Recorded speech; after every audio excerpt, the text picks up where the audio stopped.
Welcome, and thank you for joining us today on the Leadership Cafe, where we talk to extraordinary people leading remarkable businesses.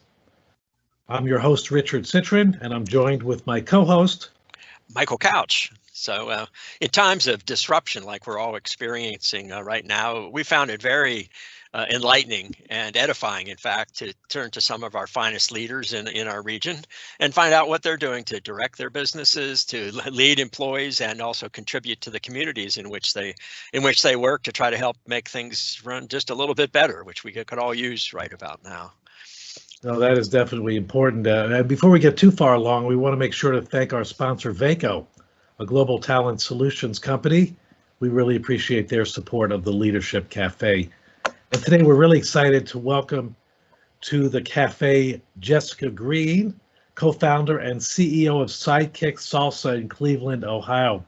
Welcome, Jessica, and thank you for joining us on the cafe. Thank you so much for having me, guys. It's nice to meet you digitally. Well, It's great to have you with us, and you've got a great story about this startup business. You're a woman entrepreneur, so we're excited to hear your story. So tell us a little bit about yourself, about how Sidekicks got going. Do you refer to it as Sidekicks, or we do Sidekick Salsa.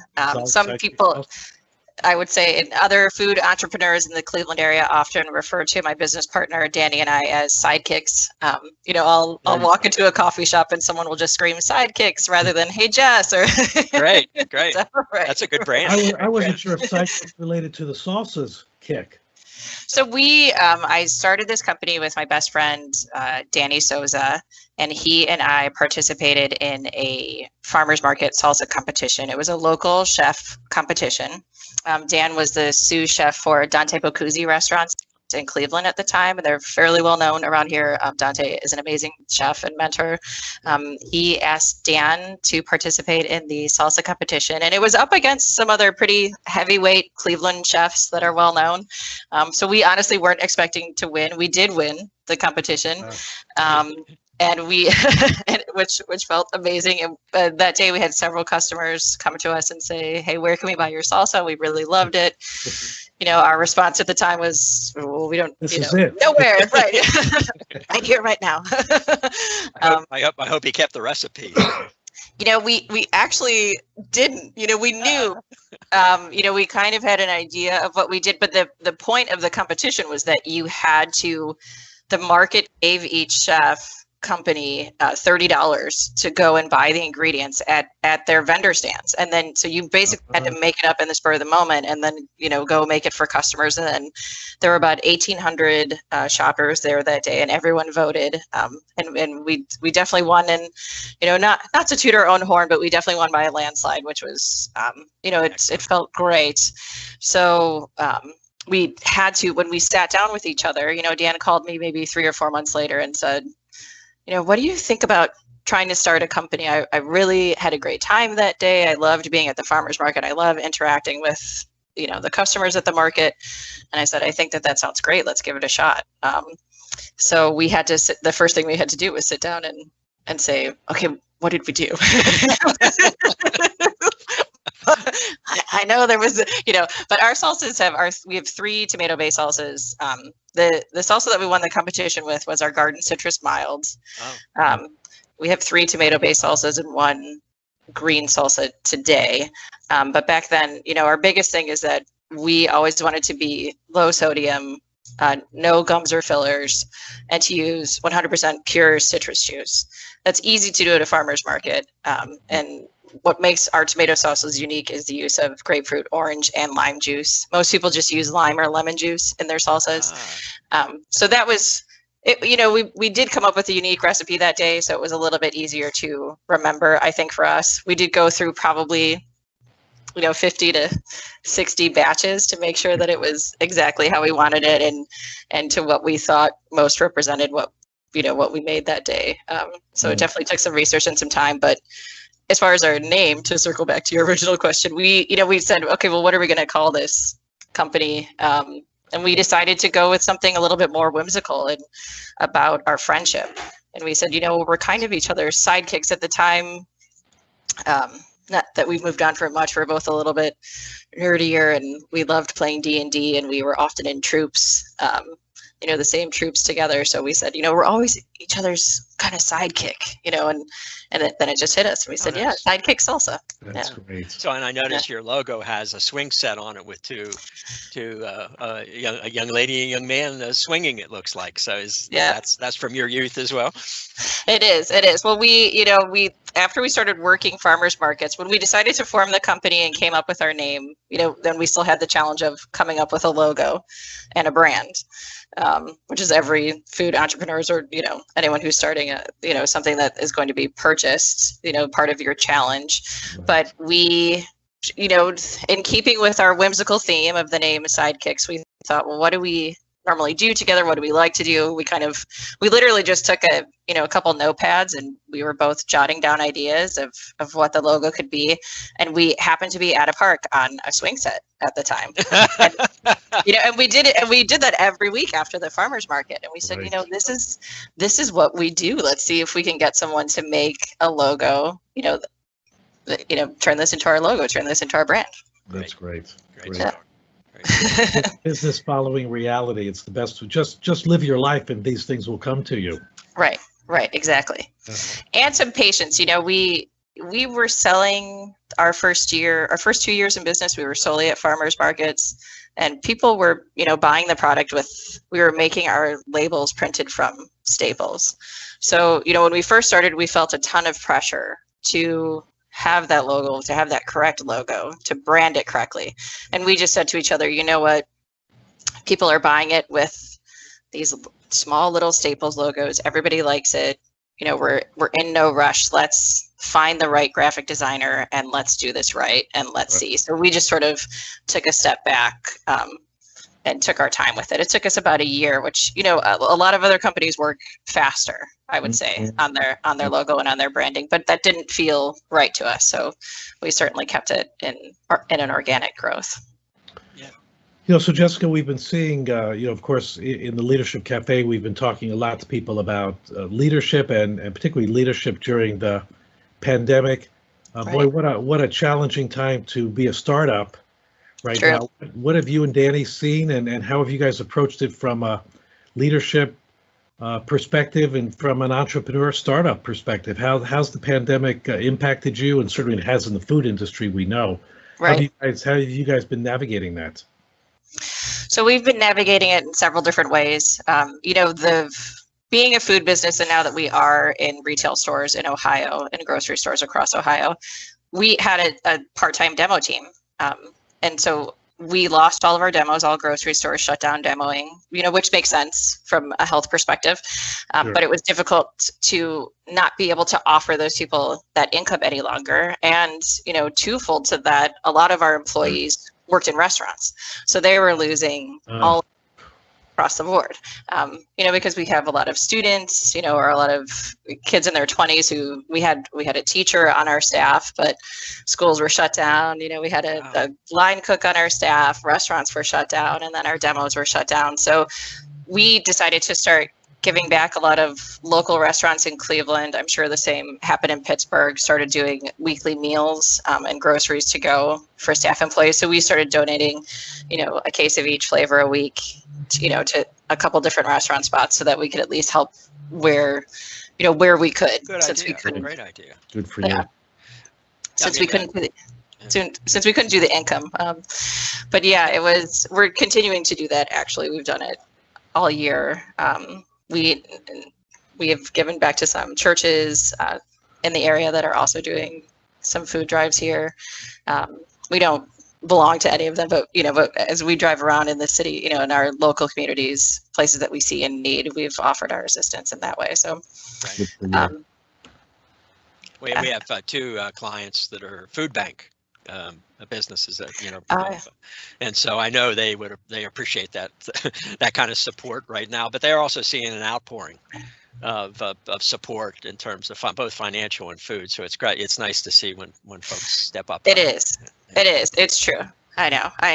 And we appreciate it. We see so many other businesses. Everyone who has been able to donate has been donating on a weekly basis in Cleveland, and it's really heartwarming. And It's a great and easy way to give back, and it's not, maybe in the long run, you'll even find a customer for yourself. And that's not why we do it. But if we've had so many people send us messages just saying, hey, I never heard of you guys before. Thanks so much for donating. And by the way, I love your verde, or I love your extra hot, or, make it a little more hot for me next time. Or, which is, pretty funny feedback.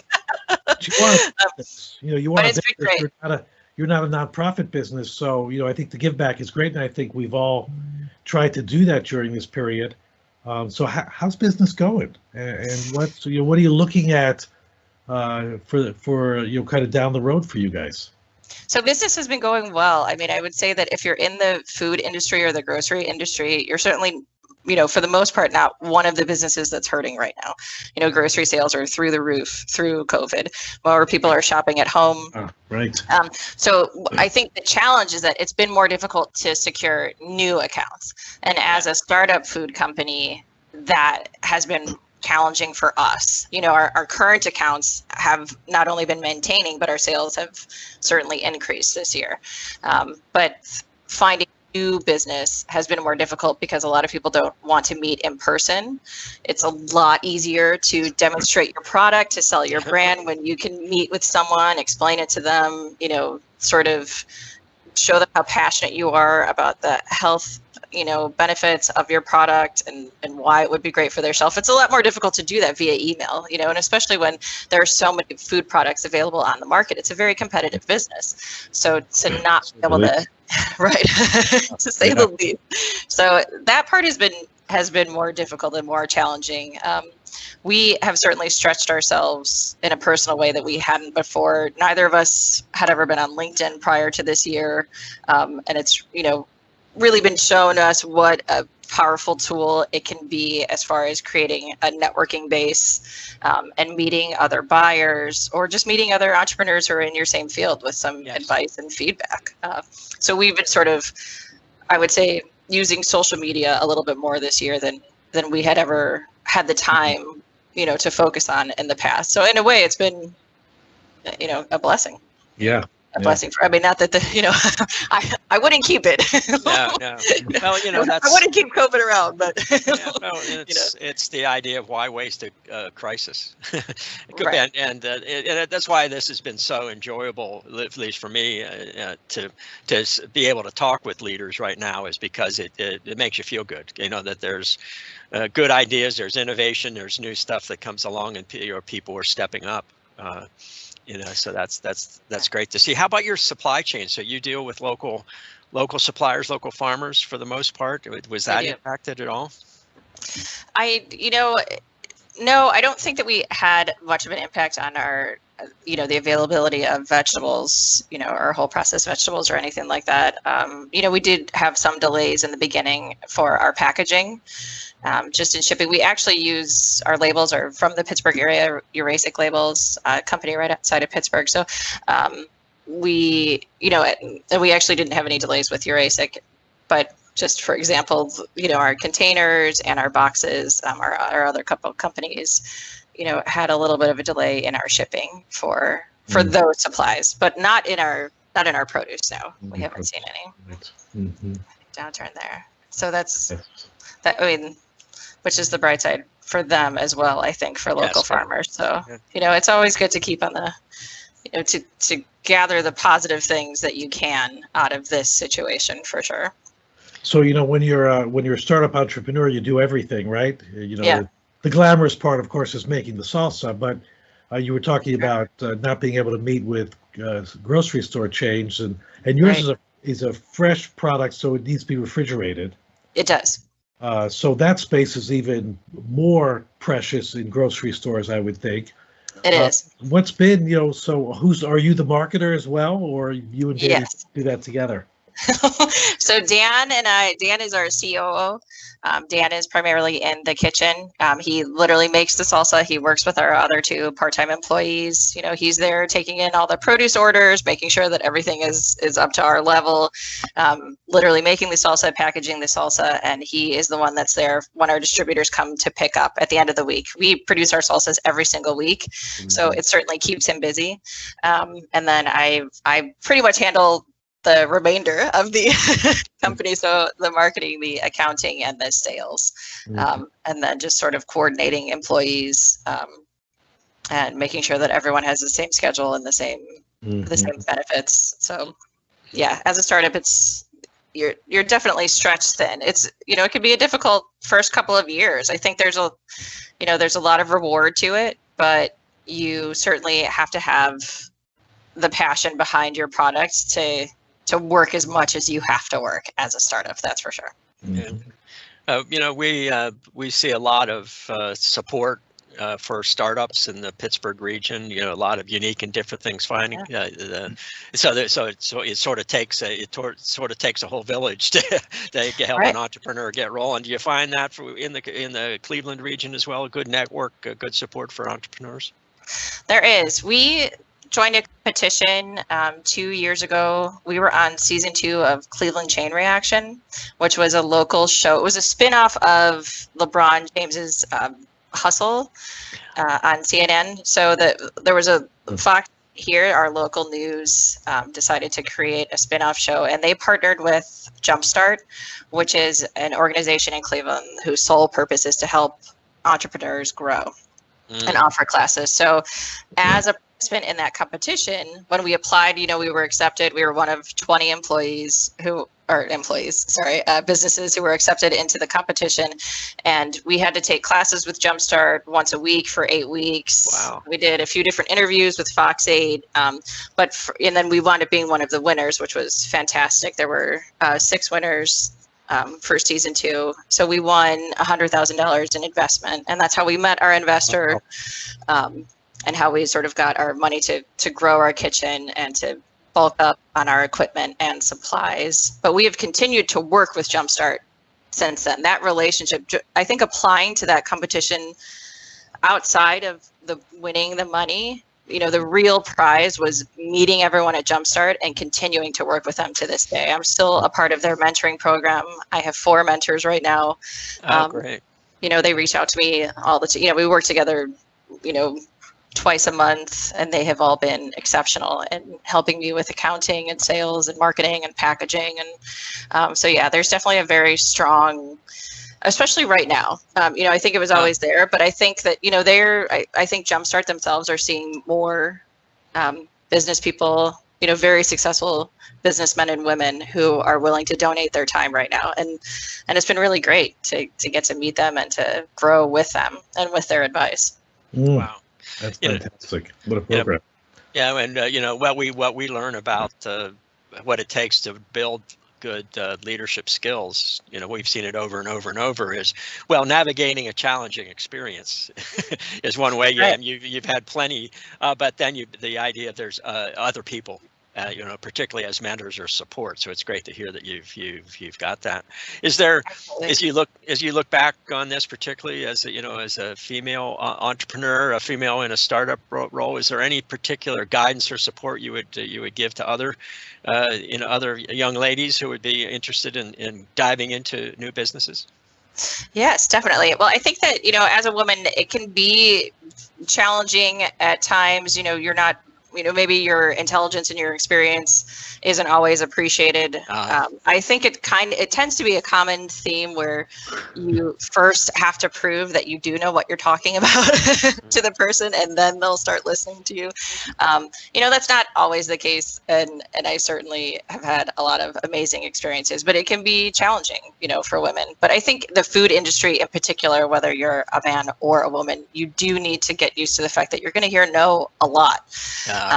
And you want to not look at that as the end of the road, or you want to look at that as a wall that you have to figure out your way around, and you will figure out your way around as long as you keep trying, especially in the food industry. If you hear no from one store, try them again in 6 months or a year, and then maybe a yes. No one's keeping a log in their office of, we said no to this is our no pile and this is our yes pile. That's not happening. So whatever the reason that you may have heard no at a particular time on a particular day, that may change. If you're constantly hearing no, you might want to take a look at your product and say, am I solving a problem on the shelf for customers, or am I missing something here? Do we need to tweak something a little bit so that, we are going to look more appealing and that other people understand our message. And sometimes it's, it's nothing that you're changing with your products. It's just changing your message and your marketing. That's happened to us several times throughout the past couple of years of, making sure that that we're sending out the message that we want to send out and that we're staying focused and that we're not losing sight of what we're trying to do and what we're trying to make for people. Right. So it's not what you do, it's why you do it. Right. That whole message. Oh. Right. Exactly. And the how you do it of persistence. I love the idea that go back in 6 months. They're not keeping a log of the fact that they rejected you, and their circumstances probably changed over 6 months. Yeah, buyers change categories all the time. Yeah. Well, and a lot of especially for grocery chains, unless you're talking to a store that only has a couple of stores, a lot of chains are much larger. It takes a long time for corporate offices just to sometimes catch up to trends. I mean, clearly it's their job to stay ahead of those things, and they do their best to do that. But that's not always the case for them either, and they have their paperwork and their employees and, their lines that they need to get through. So yeah, I mean, I definitely think that not taking things not taking a no personally and letting it stop you is the attitude that you need to have to keep going and to keep growing for sure. You have to educate them about what's happening in the marketplace, because they may not know. They may not, be your expert in your field. Yeah. I need to know more about fresh salsa than they do. Yeah. And if I don't, then that's a problem. And then I like the point too about solving a customer's problem on the shelf. I think that's a great perspective too, and we've heard over and over too that your value, but you got to communicate it. And you got to figure out the right way to understand, communicate, and deliver value, and then that's what creates a brand, and that's what creates some gravity for you as well. So if people want to find out more about Sidekick Salsa, how can they do that? So they can find us at www.sidekickssalsa.com. Sidekicks is plural. Amazing. Good branding. 2 S's in the middle there. We're also on Facebook, Instagram, and Twitter, just at Sidekicks Salsa. So as one word. So we are on all the social media outlets, or the 3 main, and our website. We have they can reach out to us at sales@sidekicksalsa.com as well. And your product sold all through the Cleveland area and a little bit in Pittsburgh. Any other areas where it's sold? We are in all of the Ohio Whole Food stores. Hopefully we'll be moving to the Midwest region in the next year or two. But right now they have 12 stores. We're actually in 11. We're in all but Toledo. We are in about 22, 23 Giant Eagle stores, 10 Market District stores. And we will actually be with Buehler's starting around the 1st or 2nd of November, which is, mostly Southern Ohio. They have 13 stores in their chain. That's great. Yeah, I actually went on a summer foreign exchange program in high school with a Buehler. I forget what her first name was. So when you mentioned that, I didn't realize they were still in business. So that's great. I thought they are, yes. I thought you were going to say you went on a foreign exchange trip to Cincinnati. Well, I did that once too. Right. I actually was in Cincinnati talking with the Whole Food stores down there in March. I think it was the week before Ohio shut down. I think, when COVID first happened, I don't think that any of us realized how serious it was. At the beginning of March, everyone was like, okay, well, this is probably something we should pay attention to. And it just sort of went from 0 to 100 by the end of March, and everyone was shut down. And we realized, but in the interim, I was traveling to Cincinnati, Right. And talk to stores. Well, Jess, it's been great talking with you. Very, very exciting to hear about your work, and we really like to thank you for joining us today. It's been a great discussion. Thank you so much. Like I said, I always look forward to these because we learn so much. So, of course, it's to thank you for being a guest on the Leadership Cafe. We'll send along a copy of our new book, Strategy-Driven Leadership. So if you just let us, we'll drop your email at the end here, and if you provide us with your address. We also like to make sure we thank our sponsor Vaco for helping us make this a success, and particularly for producer director Michelle Jarzowski, who's really been even while she's not feeling well, has been stalwart in helping us and being behind us.